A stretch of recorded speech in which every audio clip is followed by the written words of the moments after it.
ایک گاؤں میں ایک کسان رہتا تھا جو بہت محنتی اور ایماندار تھا۔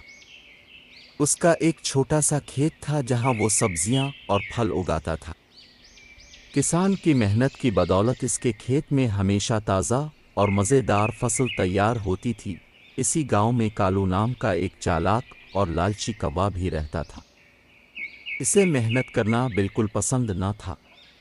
وہ ہمیشہ آسان طریقے سے کھانے کی تلاش میں رہتا اور دوسروں کے حق پر ڈاکہ ڈالنے سے بھی باز نہ آتا۔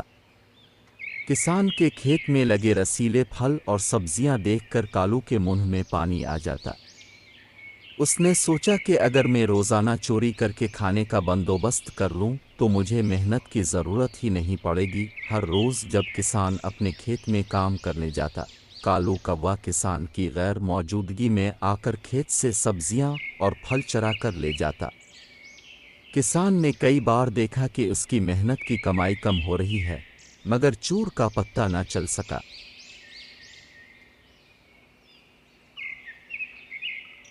پارو چڑیا، جو ایک نہایت نیک دل اور سمجھدار پرندہ تھی، یہ سب دیکھ رہی تھی۔ اسے کالو کوے کی چالاکی اور لالچ بالکل پسند نہیں آیا۔ پارو چڑیا کا منصوبہ۔ ایک دن پارو چڑیا نے کسان کے کان میں ایک راز کی بات کہی۔ کسان بھائی، آپ کو پتہ ہے آپ کی محنت کی کمائی کون چرا رہا ہے؟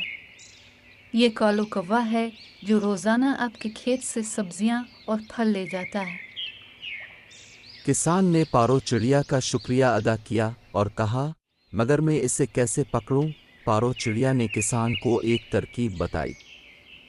تم کل اپنی سبزیوں پر ایک جال بچھا دو، جب کالو آئے گا تو وہ پھنس جائے گا۔ اگلے دن کسان نے کھیت میں ایک جال بچھا دیا۔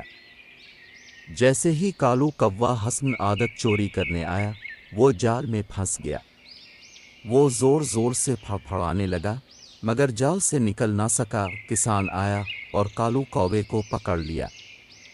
اس نے سخت لہجے میں کہا، تمہیں شرم نہیں آتی کہ میں محنت سے کماتا ہوں اور تم چوری کر کے کھاتے ہو؟ جو محنت نہیں کرتا اور دوسروں کا حق مارتا ہے، وہ ہمیشہ مصیبت میں پھنس جاتا ہے۔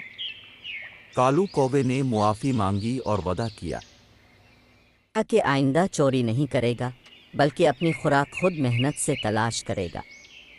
کسان نے اسے آزاد کر دیا، مگر ساتھ یہ نصیحت بھی کی کہ محنت میں ہی برکت ہے، چوری کا انجام ہمیشہ برا ہوتا ہے۔ یہ کہانی ہمیں سکھاتی ہے کہ ہمیں دوسروں کی محنت کی کمائی پر نظر نہیں رکھنی چاہیے، بلکہ خود محنت کر کے اپنا رزق کمانا چاہیے۔